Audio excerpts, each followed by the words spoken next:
Hey, patrons. I am back to read another chapter from Houston's book, Houston Pretty Enough, the story of the gangbang queen. So, chapter 7 is entitled Dear Houston.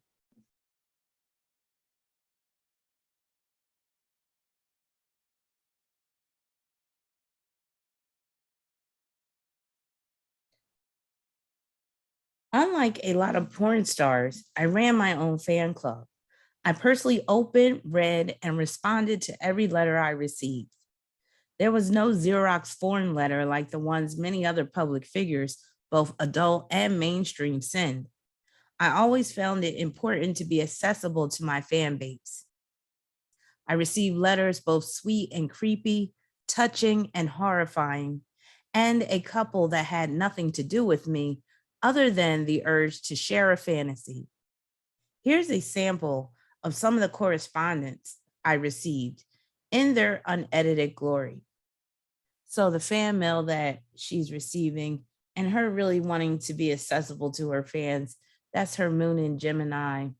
And the moon is co-ruler of that 11th house. 11th house is fans. And the moon in Gemini is representing all the fan mail that she's receiving. And how, it can boost her confidence, make her feel, even better about herself. You could say with the moon making a sextile with Venus and Saturn and Aries. So it's like she got a kick out of reading all that fan mail. And then she also has Mercury in Pisces. And that could be some of the people that send her fan mail are basically detailing their fantasies and things like that. And some of it could be horrifying, as evidenced by Mercury opposition Pluto. So here's the first letter. Dear Houston, hello, princess. I am a very, very big fan of yours. You are my dream girl. I wish I could be in a triple X film with you. I love you so much. It's too bad I couldn't have been in the Houston 620 with you. You're a knockout every time I look at you. I think what a beautiful, beautiful goddess. Even better, I wish I could have a date with you that ended up in some nice hotel and we made love and I go for the gold till the sun rises. I love blondes very much. As you can tell, I think they are the most beautiful women in the world. And baby, you're the icing on the cake. You top them all. Every time I look at you, my blood pressure rises and my heart beats, wanting you in my arms so much, Houston. I want to bond with you, really show you how much I really love you. I like porn a lot because the women in porn are so hot. I am 28 years old and a single male, and I have had the hots for you for a while. You are just like a goddess of beauty, stationed in San Diego, California. I wish I could have made it up to LA and ran into you, but my friends were kind of low. It's very nice out there. I had a lot of fun while stationed out there and miss it, but now I'm back in my hometown, Virginia Beach, Virginia, for a little while. Dear romantic buttercup, your hair is like sparkling beauty of princess stature. Your looks are like a beautiful sculpture of loving art, created by the goddess of perfection and hypnotic love. The way you capture my eyes is as though something tragic happened. Tragic indeed that I am having a love attack in the first degree, as I await so valiantly for your destined arrival.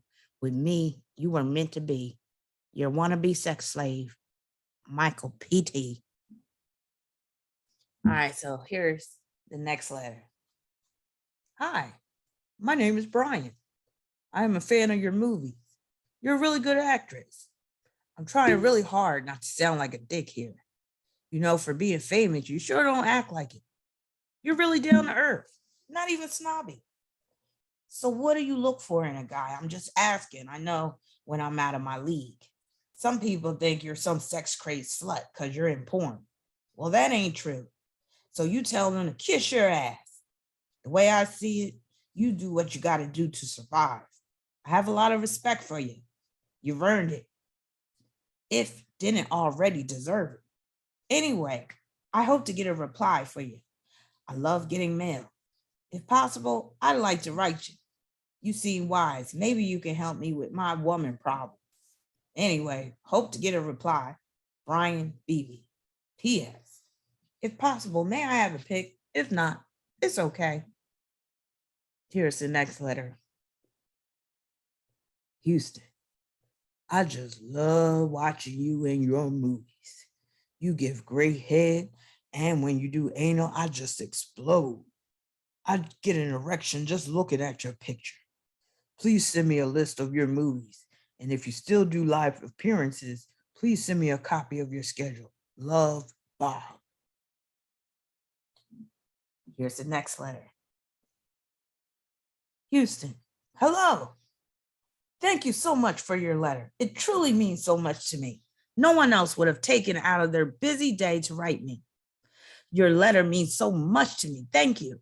Heaven must be missing an angel. You are truly an angel. Please forgive me. I know I must sound very foolish. I know I sound like a child who just won a trip to Disney World. Your letter is the best thing that's ever happened to me. Just know you took the time to write to me has put great happiness in my heart. I would really love to have a picture of you. I can't have one that shows nudity here. You could wear a skimpy bikini. It doesn't matter what to decide to wear. I am in love with your face. Your body is also very beautiful, but your beauty is in your face. I subscribe to a lot of porn magazines. I was very happy when I received Swank magazine and found out you write for them. Now I get to see you every month.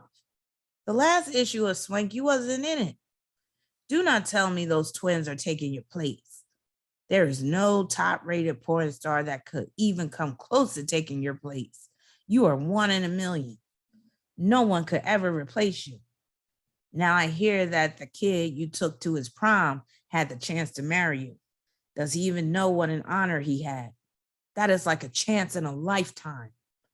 I seen you on VH1. How is your singing going? Have you gotten a contract yet? I hope all your dreams come true. You are making my dreams come true every day, and I want to thank you for everything. Thank you, Miss Houston. Okay, I am sure I have said enough for now. I hope to hear from you again real soon. I will keep you in my thoughts always. I'll end this letter now. Bye for now. All my love, Eddie A. Marinar. XOXO. Send me a picture. Here's another letter. Dear Houston, hello. My name is Bobby, and now I am able to write to you about my dirty fantasies, about how nasty my mind is. I hope that you have the July 2000 issue of Hustler's Taboo with Stephanie Swift on the cover. I am 44 years old, and I love looking at Stephanie fucking herself with tools. In one photo, Stephanie has 3 fingers of her right hand buried in her pussy hole, while a clear dick buried in her asshole. On the next page, Stephanie has clear dicks buried in her pussy hole and asshole. This is the photo that made me jerk off and squirt my cock juice all over the floor. This is the one, women, that I would love to perform cunnilingus on her pee-pee. I take a plastic bottle of maple syrup after Stephanie fucks her asshole and pussy hole. I dribble syrup onto Steph's pussy hole and I start to do very deep tongue fucks in her twat. I dig my tongue into Stephanie's pee-pee till it squirts and ejaculates cunt juice onto my face. Then I let Stephanie blow me. Then I stick my hard and erect dick into Stephanie's cunt and we both fuck and fuck and fuck. Then Stephanie takes off the rest of her outfit till she's totally naked. Stephanie gets back onto the chair with one of the clear dicks and banana. Steph shoves the clear dick into her asshole and holds it there. Then she starts to fuck herself with a banana. Stroke after stroke after stroke till cunt juice squirts out of her snatch like a water fountain. Now that's how I get my rocks off. Bobby, Yonkers, New York. From me, I assume Bobby then promptly wrote Stephanie Swift to tell her his fantasies of what he'd do with me. Here's another letter. Dear Houston, I hope this finds you in the very best of health and happiness today, and that all is well with you and your daughter. I want to thank you so very much for the thank you card you sent me. You seemed surprised that I sent you a birthday gift. It was your birthday, wasn't it? Well, you shouldn't have been surprised. I have always believed that you should treat people the way you like to be treated. And since I hope that someday you and I might become friends, I will always treat you as one. So don't be surprised if out of the blue you receive a card or a small gift, because I like to make my friends smile. And if I could do that with a nice card or such, then it is well worth the time and effort. Though I warn you, you won't be seeing the typical gifts you and your compatriots in the entertainment business get. I prefer to put a lot of thought and feelings into my gifts. But I am sure that once all your fans know of your new fan club address, the cards and gifts will come pouring in. I do hope you're able to stay dry with all the storms you've been getting out there. Lucky for us, it has given us here in our nation's capital rather pleasant weather for the most part, though we've been a bit soggy the last couple of weeks. I know that we may never have the opportunity to meet, but should you ever need a shoulder to lean on or an ear to tug, you will find me always there for you. I may not be a lot of things, but I am a very good friend. Please take care of yourself, my friend. Special care because you are special. Your friend always, Martin. Here's another letter. Dear Houston, I am writing to you not as a fan, though I am, nor a chance to sleep with you, though I would. I am writing because I've always wanted to be in a pornography movie, not for fame or women, but just to have fun. Money is second, and so on and so forth. But I live in Ohio, a big anti porn state, at least I think. All I ask and beg is if you could send me some info on how to get into a movie without having to leave state. Just numbers or address to write or contact. Thank you. I'm sure here this is all the time, so as much as I hope you'll reply, I know when to stop writing for an answer. Thanks. Big John. P.S. I love bukkake. Here's another letter. Dear Miss Houston, hi, my name Gregory Schrader. I see you in the swank book. Do you like a man fuck you ass and pussy? And I you big tits to eye. Am single man, 38 years old, not marriage. I looking for a good woman. I really do like have good sex, fun, good time. I like fuck a good woman, ass, pussy, tits, love sucking her nipples, suck them, suck her tits too. I do like luck women, all her bobby. I do all for women. You too, I do love you, tits, nipple, pussy ass. To you, Bobby. To all for you. Too, I like to hear from you. Will, soon. I like have good sex with what you girls for will. I will pay for them to you. To fun good time sex is good. And I not have sex with a beautiful woman before I like a good woman loves fuck suck lucking sucking do all for me. I really like do all for good women. I love fuck suck. Love nipples suck them. To love suck nipples pussy eat pussy to look ass. Making love a good woman to have you good looking girls to come over see me in person. To always to I will leave see to say love tits ass pussy legs. Do all my big cock love. Do all for women. My cock to love do fuck women love suck my big cock. It's hers or is you. Too I love women sucking my cock like my balls. To love all too. All wags to all too. Can you help me out? I look for a good time women is you girls too. And I have good women before I looking for good times women. Love me, I love someone. My be is you and your girlfriend. I do love sex all times. Do I too? From me.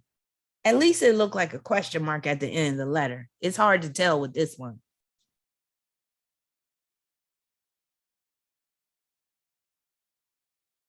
Here's another one. Dear Houston,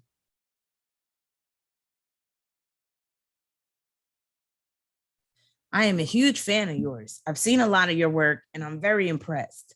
I plan on meeting you in person upon my release from prison. I'm 23 years old with blonde hair, blue eyes, and lots of tattoos. I'm 6 feet tall and weigh 180 pounds. But by the time I get out, I'll be bigger. When do you plan on breaking your record of screwing the most men in a row? And how do I get the job of being one of those men? I was thinking you should try to come to the prison and do us all on tape. There are over 1,000 of us. I believe that it's worth looking into. And since I thought of it, you can devote one day strictly to me. However, the main thing is for me to get a job working with you when I get out. I've done 6 years on 20, and I should be out within the next year or so. I went through this program that lasted a year and a half. It says we should set realistic goals. One of mine is to get laid by someone famous. You are my best bet. Please write back and tell me about yourself and tell me how to get with you when I get out. Also, send me a picture. At this institution, we can't have nude photos. That means no nipples and no pussy shots, but anything else should be all right. Thanks. Forever yours, Dan. Here's another letter. Houston, let me first thank you for sending me the fan club information that I requested. I saw you on Thursday, August 5th and Friday, August 6th on the Howard Stern show. You went to the prom with a young man named Brad and seemed to really have enjoyed yourself. You were even more beautiful than when you appeared on his show, giving a fan a chance to have sex with you. On this show on August 5th, you looked very and extremely sexy. You were wearing a bikini top and cut up blue jeans with your butt showing in the back. I have to say, you have an absolute beautiful pair of breasts and a gorgeous butt. You've done these two things for your fans, and I admire you for doing these things. Now, maybe with permission from Metro Pictures, you can help me with a situation that I have. I'm really hoping you can. And you will be able to help me. Let me know. Let me now explain to you exactly what my situation is. First of all, I've never kissed nor have been kissed by a girl or woman and wouldn't know how to give or receive a kiss. Now for the part that really is embarrassing for me to admit to, and it's that I am a 20-year-old virgin. The reason it's so embarrassing for me is that all my friends have already had sex. I don't think I'll be able to do anything on camera, but maybe could if we were alone. One thing is that you have come to Kentucky where I live and hope it's not an inconvenience. If I don't know how to kiss and receive a kiss, it will be embarrassing if the situation came up. Also, it will be even more embarrassing if the other situation came up. Please, please help me with my situation, and I'll always be grateful to you for any help you give. People say it's instinct when it comes to sex, but I don't think I could do it with a girl where I live because they all have also had sex. It would be very embarrassing for them to tell my friends that I didn't know how to kiss them or do anything else. I'm including my phone number and hope that you will call. Now, all I can do is wait and hope that you'll call and say you can and will help me. Sincerely, a truly hopeful fan. From me. And no, he didn't include his name in the letter. All right, so that concludes chapter 7. Let me just skip forward, see if I have time to read chapter 8. Chapter 8 is not that long at all, so I'm going to continue on and read chapter 8 because chapter 7 was very short.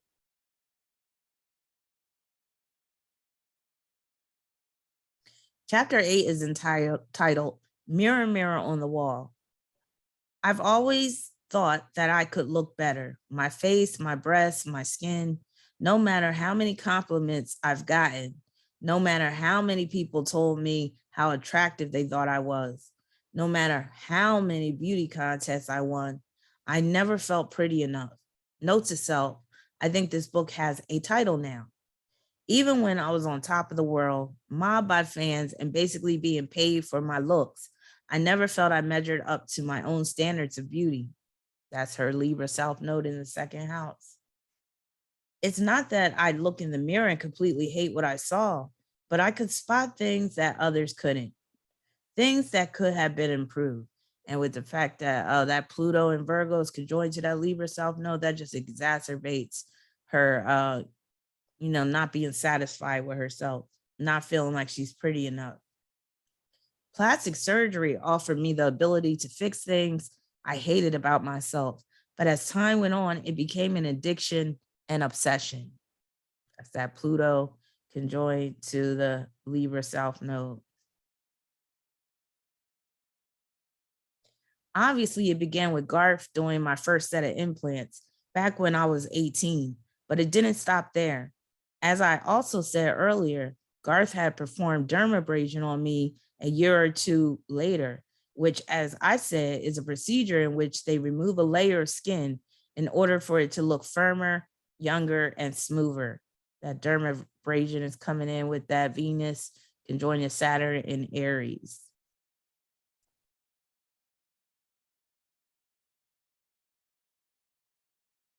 What I did not go into much, however, was that for about a month afterward, you look like a burn victim. When I say remove a layer of skin, it is literally that. As a teenager, I had very bad skin. Oily pores led to acne. Acne leads to pock marks, and I couldn't have that. So with Garth having already improved me in my eyes, it was time for me for another thing to be fixed. So her having very bad skin, that's also seen through that Venus conjoining Saturn. And then especially with the oiliness, the quincunx that Venus and Saturn is forming with Neptune in Scorpio. So that's the oily skin leading to the acne.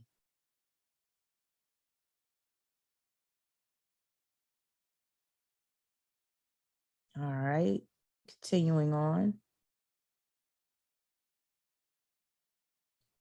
So with Garth having already improved me in my eyes, it was time for another thing to be fixed. But that still wasn't enough.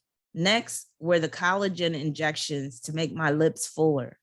I was born with very nice lips, but one thing that always bothered me was that they weren't symmetrical. So her being focused on symmetrical, that's that Libra South Node, especially with it being conjoined to Jupiter and Uranus.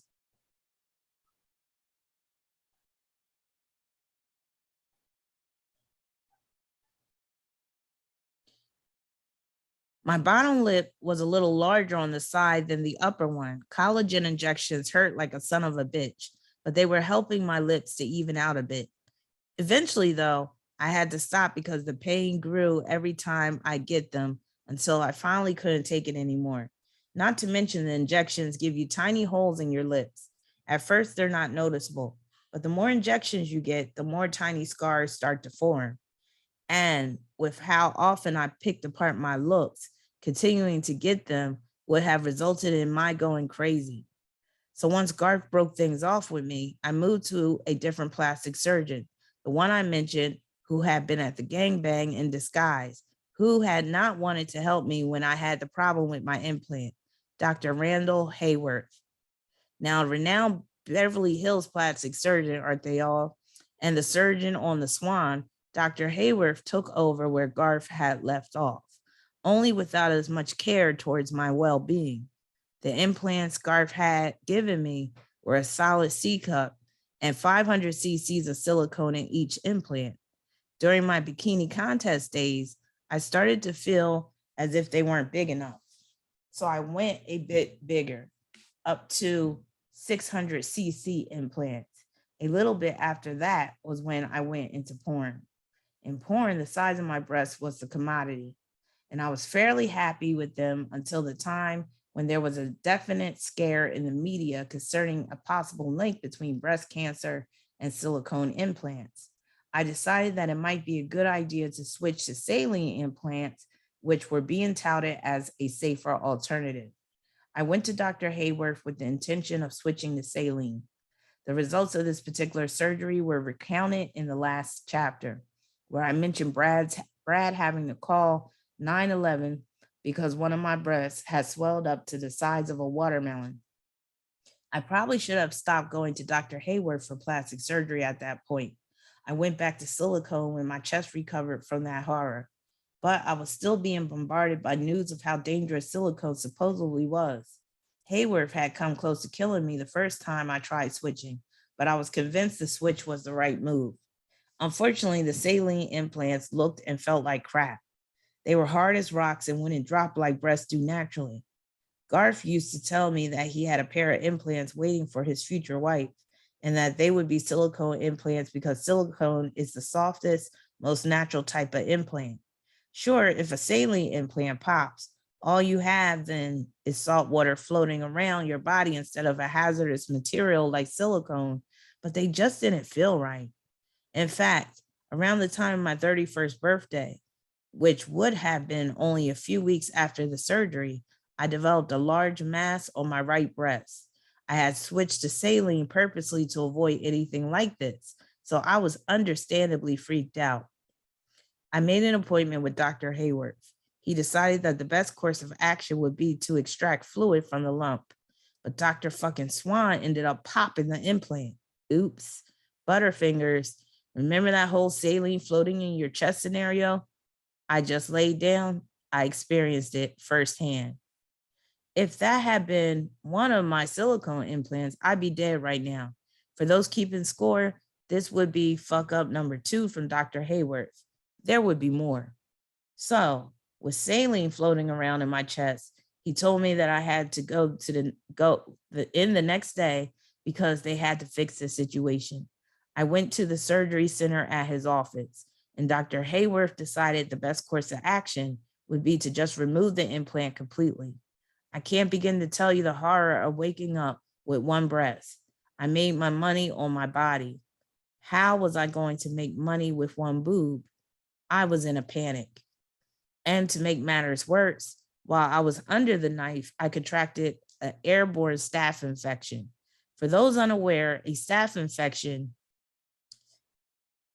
is an unfortunately very common condition in which Staphylococcus bacteria enters an open wound and wreaks havoc on the afflicted skin and or organs. And it did just that. I was placed on intravenous injections of Rocephin every single day for a month, and the other breast implant was removed to prevent the spread of the staph infection. If it had gone beyond my breast and into any of my major organs, I would have died. At the same time, I was now breastless, and not in the way that you think of someone with a flat chest. My breasts were fucked up.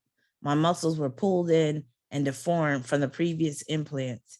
I became so depressed while all this was going on that they put me on Zoloft, which was certainly a fun addiction to my regular speed usage. If my immune system could talk at that point, it probably would have asked me why I hated it so much. I just had this dark air about me at the time. It was such a negative period. My neighbor, this Jamaican woman, came up to me one day. I had never spoken to her before, never knew her. She looked me in the eye and said, "You know what I've seen in your life, death." Sometimes I'm still surprised I made it through all that. That Jamaican woman was seeing that eighth house stellium. I was such an addict to drugs, to surgery. I had no idea even how to be healthy. That moon square Mercury in Pisces gives her serious addiction issues. The issue with the breasts is that Mars in Sag in the 4th house, making a sesqui square with Venus and Saturn. And then she has Pluto and Virgo conjoined to the South Node. So she's liable to have some issue with her breast with Pluto ruling that 4th house. And then she has Moon square Pluto, which is dealing with the infection that she got of the breast and also the removal of one of her breasts. And basically that Moon square Pluto is dealing with multiple botched surgeries, especially dealing with the breast.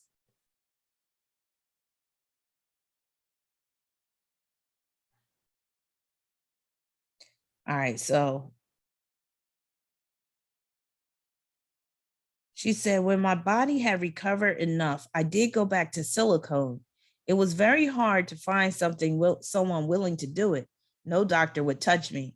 I wasn't going to go back to Hayworth again. He could kiss my ass.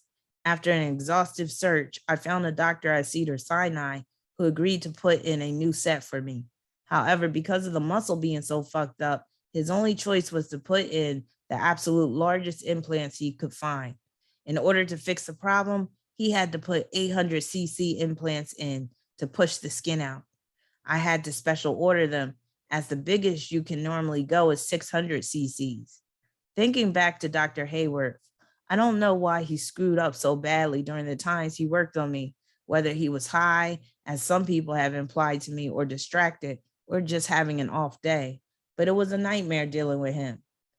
But the problem was that I didn't stop there. I went right back to him. He had screwed up the saline twice. He had almost killed me, but I figured, sometimes I don't even know what I figured really. So the issue that she has with the surgeon, that scene with her son, conjunct Chiron, and that North Node in the eighth house, and the oppositions that she has with the Libra energy as well. And especially how she's all indecisive about just letting him go as a surgeon or going back to him. And so in total, I've had 8 separate boob jobs. And then there were the other surgeries Hayworth did on me. A brow lift, liposuction, the V technique. What is that? Well, Dr. Hayworth had this technique that makes your lips look fuller without collagen or filler. They cut a V on the inside of your lower lip and another on the inside of your upper lip. Then they sew them together out in a Y-shaped suture, pushing the tissue forward. That's why she got them duck lips. But just when I had started to think that the times Hayworth almost killed me were isolated incidents, yet one more time he would show me how supremely, quote unquote, professional he was. The dermabrasion Garth had done years previously wasn't quite enough to compensate for my skin's just not naturally being what normally could be considered good. I've done everything I could to fix it. The dermabrasion, Accutane, whatever I could try, but in the end, it still never was as perfect as I wanted it to be. I ended up once again with pockmarks, some of them resembling little pricks from an ice pick. My meth usage certainly didn't help with this either. Yeah, that meth will make you have a pockmarked face. So I went to Dr. Hayworth for laser surgery to have them fixed. While I was out, though, he decided to make an executive decision without my permission, without my consent. And I woke up to find that he had cut them with a scalpel instead of using a laser, as if he were playing a twisted game of connect the dots. He had cut each individual pockmark and stitched it up. The result was that there were these crisscrosses along my face. He told me not to worry about it and that once the stitches were removed, I'd be fine. A couple of weeks of healing passed and the stitches were removed to reveal the host of scars. Around 20 of these ugly, ugly scars. I made my living based on my looks, and now I looked as if I had just been thrown through a windshield. Earlier in the book, I mentioned another porn star by the name of Savannah. For a very brief time in her life, she was very famous. However, on July 11th, 1994, while driving drunk to her home from a night of partying, she crashed her car into a fence, slashing her face all to hell and breaking her nose, absolutely ruining her for any further work in the industry. Not long after, she shot herself with a 9mm handgun, and after 9 hours in a coma, died that same day. When I saw my face, I understood how she felt. It was like Hayworth had taken away my ability to support my daughter and myself. I feel like he was purposely fucking her up. I wanted to just get in my BMW and drive it off the 101, killing myself. I was so close to ending it. I remember calling up Helen Elliott, Dr. Hayworth's aesthetic consultant and one of my good friends, and bawling into the phone that my life was over. There I was, driving home, looking into my mirror, crying, thinking my entire career had ended. I had scars all over my fucking face. All I could do was play over and over again in my head that Hayworth didn't even ask about the laser. He didn't even give me the option. The only thing that kept me from taking my own life was knowing that if I did, I would be depriving my daughter of the only chance of a normal life she'd ever have. I couldn't do that to Dallas. I had a family, and I wasn't going to let Hayworth take that away from my little girl. But that didn't mean I wasn't destroyed by this. I had given this butcher thousands and thousands of dollars, and he ruined me. Interesting that she calls him a butcher with that Aries stellium in that eighth house, because Aries rules butchers. That finally woke me up to just what he was doing to me. No one had ever said anything to me about my surgery. No one had ever tried to sit me down and tell me that maybe I had a problem. Would I have listened? Probably not. But it would have been nice to know someone in my career or family had been looking out for me. I tried to sue Dr. Hayward for malpractice, but you can't just sue a plastic surgeon for malpractice in California. Well, technically, you can sue anybody for anything, but that doesn't mean it's going to get to court. Dr. Hayward has armies of lawyers specifically to keep these types of things out of the legal system. And so I was left with no choice but to just try to heal as best as I could and cover it up with makeup. Maybe one day I could try to get microdermabrasion, in which they use these tiny crystals instead of a sanding machine. But to this day, I still have scars all over my face. Fortunately, they've gotten better over the years. Most of the time, you can't even see them anymore, but they're there. These days, there are people in the industry who remark that I've ended up doing the opposite of what I had intended with all my surgeries. People like Jenna Jameson have made comments on the amount of surgery I've gotten. Although Jenna is really not one to talk about excessive plastic surgery if you've seen her recently, that I've become sort of a cartoon version of what I used to be. While I don't necessarily agree, I can't say that I'm 100% happy with where I've taken myself. If I could go back, I would have never gotten breast implants. I would have never had my forehead sliced from ear to ear to get the brow lift. I would have never made my daughter grow up with a mother who was constantly bandaged, looking like a monster, always recovering from something. My mommy, the mummy. At times, I've had to put glitter around my nipple line so that no one could see any of the recent scars I've had. I've had private nurses come to my home to take care of me. My breast implants will have to be replaced one day. I've had them in there for a good 10 years now, and it's almost time to change them, as much as I don't want to. I currently have 600cc implants.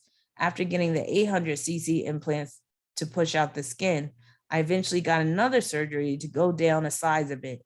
To give you the idea of how big they had to go with the 800cc ones, 600cc is a 38 double D. That's still bigger than I would like, but considering how stretched the skin on my breast is, I can't go any smaller, even though I want to. And I'd be lying if I said I wasn't afraid after all these things that I have gone wrong with the previous surgeries. With all the surgeries I've had, I'm lucky that I even woke up. Anesthesia can kill you. You're always taking a gamble when you go under the knife. The sad part is that I still look in the mirror years after all these surgeries and the problems, and I see things I like to tweak. When I think about how shows like The Swan are basically telling young women that they're ugly and that they can go from ugly duckling to beautiful swan all through the magic of plastic surgery, it makes me a bit sad. I've been where those girls have been, and it sucks that they have been having their self esteem stripped away in front of the whole world. Randall Hayward will make you pretty. He might kill you in the process, but don't worry about that. You're not good enough the way you are.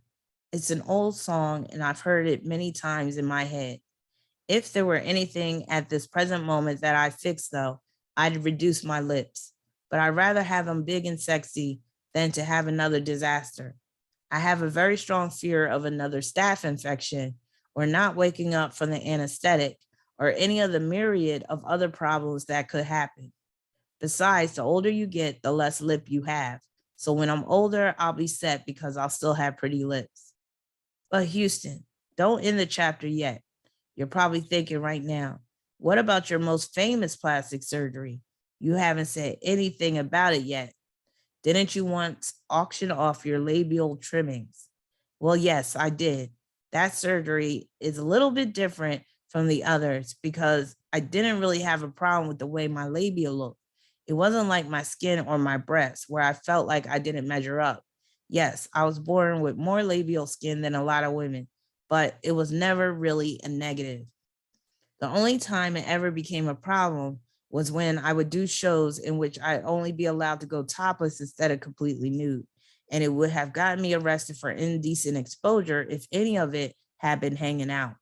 Otherwise, it wasn't even until I was in porn that I saw that I wasn't the only woman in the world with this particular feature.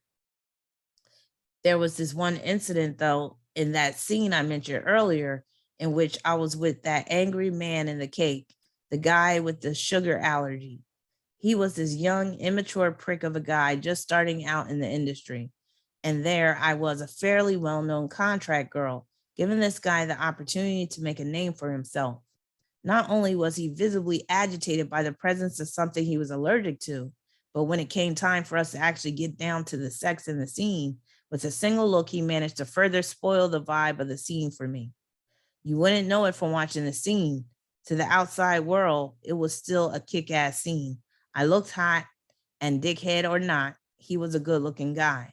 But when my panties came off, there was this look in his eyes, this little hint of being grossed out. He didn't say anything out loud, but I could see it.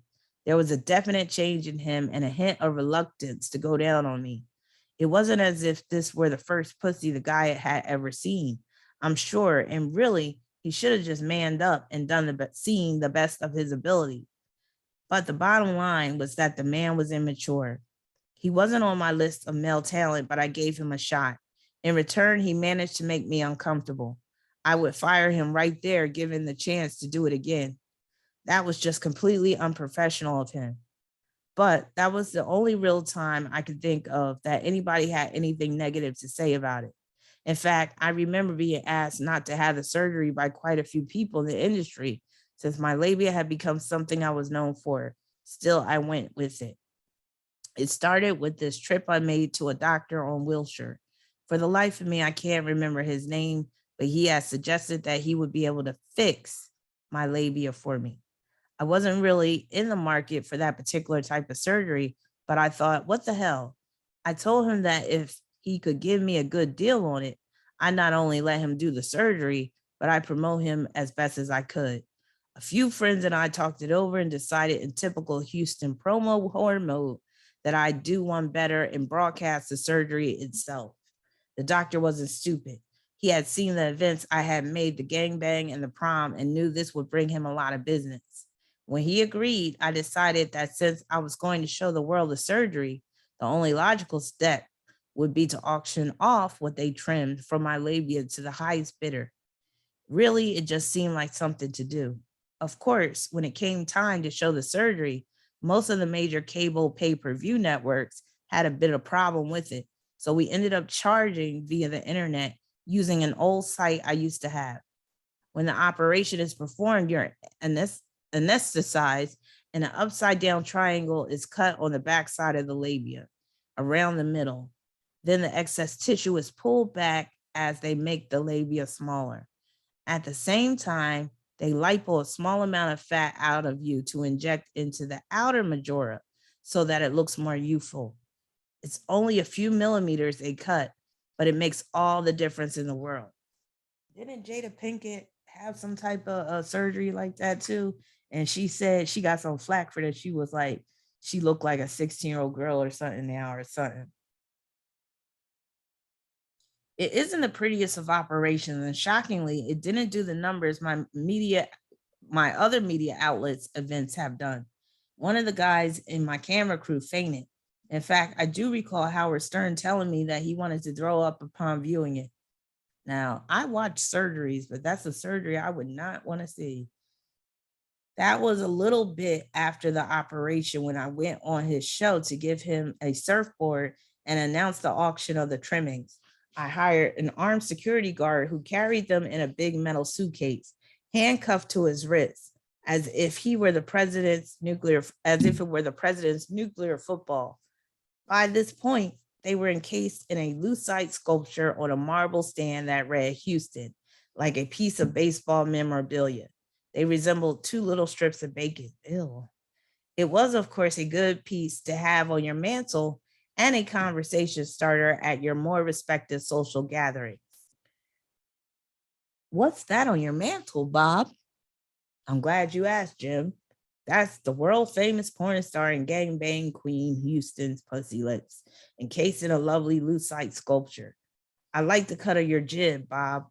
I find your ideals interesting and I like to subscribe to your newsletter. We put them up for auction on the Houston channel, which was at the time one of my websites as well as howardstern.com. We didn't bother with eBay or any of those types of sites since they won't carry anything adult related. In the end, Dennis Hoff of the Moonlight Bunny Ranch made the highest bid at $50,000, and there they sit to this day in the Bunny Ranch's museum, perfectly preserved for future generations to pontificate about. In truth, the surgery did make sex a bit more pleasant for me. They would swell up a little when I'd have sex, and when that became my career, it was a minor issue with me. Not to mention that I knew other women probably had the same condition and would benefit from knowing that a surgery like this existed. My labia had been the least of my body issues, but I'm sure for some other women out there, it's a huge deal. If I helped someone like that to feel a bit better about herself, then I did my job. Most people I have encountered didn't even know about labiaplasty until I publicized it. And besides, if you're really that attached to the original version of my pussy and want to experience it for yourself, you can still get the mold of it from your finer adult novelty shops.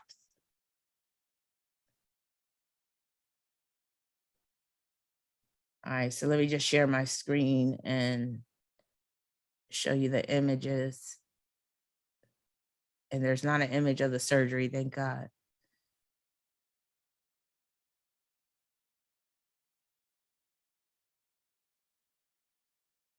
So here she is right here. Look like that's before she got that lip surgery to poke her lips out. She is right here. And we'll move forward.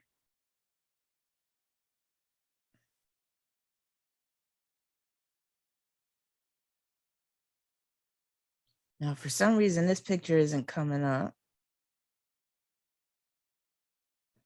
But it says Jenna and me, two women familiar with the world of cosmetic surgery. And here she is right here. This is like after that lip surgery where she was talking about they cut these V's on the inside of her lip. Oh my, oh God.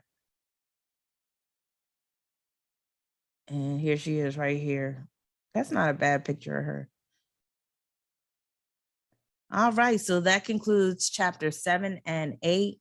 So I'll be back soon with chapter 9. So stay tuned for that. Hope everybody's doing well. Hope you're staying cool in the summer heat.